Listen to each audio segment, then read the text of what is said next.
Resident Evil Requiem attempts to blend all eras of the franchise together with a dual-pronged campaign that features terrifically scary highs and some all-too terrifying lows. Excuse me.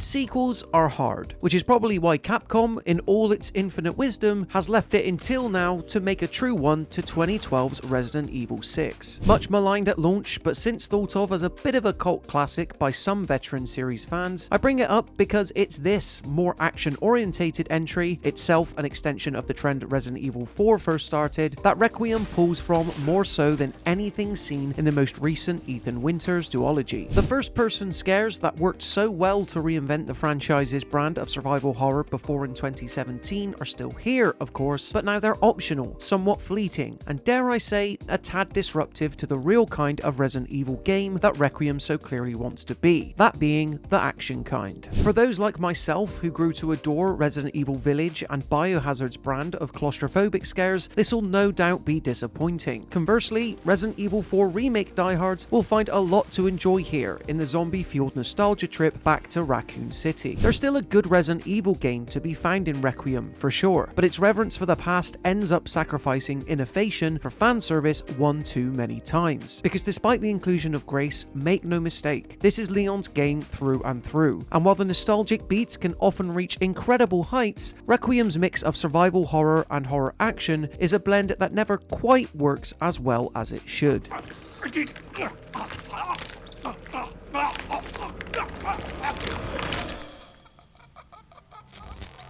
Events in Resident Evil Requiem at least start off incredibly strong. Setting you in the shoes of series newcomer and rookie FBI analyst Grace Ashcroft, it's her side of the story that plays like the most recent mainline games. Focused on lockdown locations, tense scenarios, and regular inventory management, the early part of the game set within Rhodes Hill Chronic Care Center leans heavily into Resident Evil's scariest tendencies. Grace isn't an action hero or military professional, after all, and the limited ways you're able to handle the horrific situations she's placed in work incredibly well to reflect that. The fact her sections play out in first person by default certainly helps increase suspense too, yet it's further bolstered by new mechanics like the infected blood collector, which helps give crafting useful resources a fresh twist that essentially turns enemies into a resource. As a location, Rhodes Hill is pure nightmare fuel, packed with zombified former workers still roaming and clinging onto the memories of their past professions. On top of the typical sneaking, exploring, and puzzle solving we've come to know, as an overall puzzle box, it stands toe-to-toe with some of Resident Evil's best, not least due to the presence of light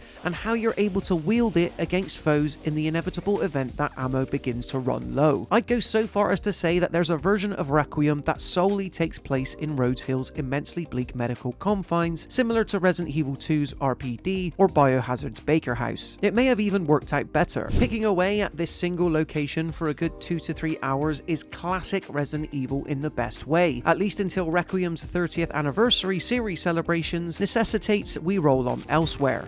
Speaking of which, it's when Leon's side of events begin to kick in properly that any tension and suspense, perhaps unsurprisingly, is mostly thrown out of the window. Playing extremely similarly to Resident Evil 4 Remake and, yes, Resident Evil 6 before it, Leon's exploits make an attempt to maintain the scares a little, but really, any and all semblance of this is dissipated by the time you're gunning it down a ruined highway as part of a high-speed vehicle chase while fending off all kinds of nasties with a machine gun. It's here where Resident Evil's era of giant monsters and old school campiness is fully honoured. It even winds up being a grand old time, and yet it feels wholeheartedly incongruous with the more mature tone of Grace's journey and the smaller scale scares of Ethan's previous adventures from Village and Biohazard, the latter of which I have personally come to prefer. If it sounds like I'm comparing Resident Evil Requiem to a lot of previous installments, it's because such comparisons are something the game willingly invites, presumably in aid of the franchise's anniversary. By aiming to appease two very distinct eras of its history, however, Leon and Grace's jaunt through Raccoon City and its surroundings makes it impossible to think that it could ever truly excel in either, since it's caught slap bang in the middle. The reason why Grace's portion ends up being slightly more successful is because it pays respect to more recent entries, where general campiness and over-the-top roundhouse kicks have been mostly done away with in favour of, you know, actual scares. Scares in a survival horror game that not only work, but the kind of which that Capcom has routinely proven can work extremely well when handled with a light touch.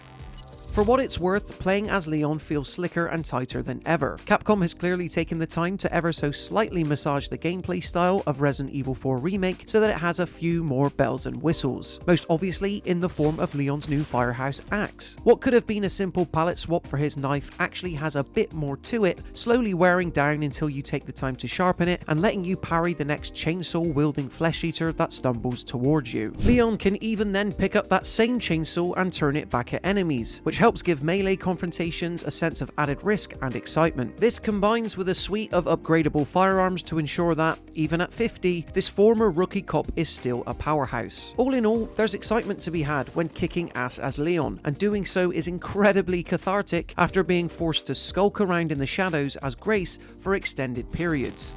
Story-wise, despite the potential to be had in re-exploring familiar settings, themes, and even characters for the series' 30th anniversary, Requiem doesn't do too much new to shake up the usual format. In fact, what begins as a genuinely intriguing murder mystery about a series of killings relating to those still feeling the infectious effects of the original T-virus swiftly sets its sights elsewhere. It really isn't too long until you're just back uncovering Umbrella's shady exploits, gaining answers to newly imposed questions that the game is forced to make up in order to support Leon's return to familiar locations. By far the biggest narrative sin for Resident Evil fans, though, is the treatment of certain characters, the details of which I'm unable to go fully into for obvious reasons, and wouldn't want to spoil anyway. All I'll say is that Requiem begins by investing in a really strong villain in Dr. Victor Gideon at the start, until he's eventually shoved to the side for someone else that I couldn't possibly name. I wouldn't mind so much if this quote-unquote new person had absolutely anything to do, especially since it shouldn't be possible for them to be here in the first place due to certain past events. Fan service is all well and good if it leads to a worthy end, yet Requiem would rather name check and dangle familiar names in front of you instead of have them actually mean something. Either way, my guy Gideon was done dirty,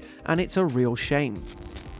One thing that's indisputable is just how drop-dead gorgeous Resident Evil Requiem looks. As if it was ever in doubt, Capcom's in-house RE engine continues to work so much magic, rendering shamblers in delightfully gooey fashion each time you pummel them with bullets, or their jaws widen enough directly at you so much that they eventually fall off. Even outside of enemies though, Requiem punts for a fairly large scope, the kind of which we haven't seen for a while, and it does well to render all its locations in glorious detail. Even on Nintendo Switch 2, where the hardware is substantially not as strong as PC and other consoles, trundling through city streets, underground labs, and other secret facilities regularly had me in awe of how great each location looked.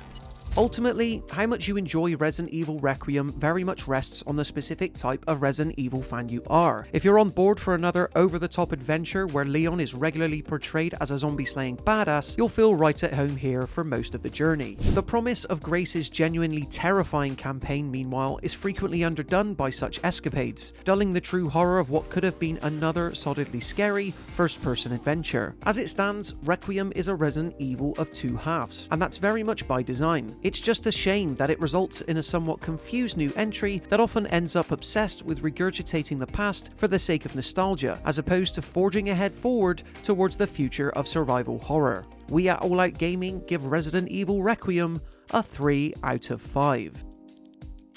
So there you have it guys, in terms of our full review thoughts on Resident Evil Requiem. Do you plan on picking this one up? Maybe you have it pre-ordered already. Be sure to let us know in the comment section below. And then, when you've done that, why not leave this video a like if you enjoyed it, and consider subscribing to the All Out Gaming YouTube channel to stay up to date with even more videos like this. Until next time, thank you so much for watching, and I'll see you in the next one.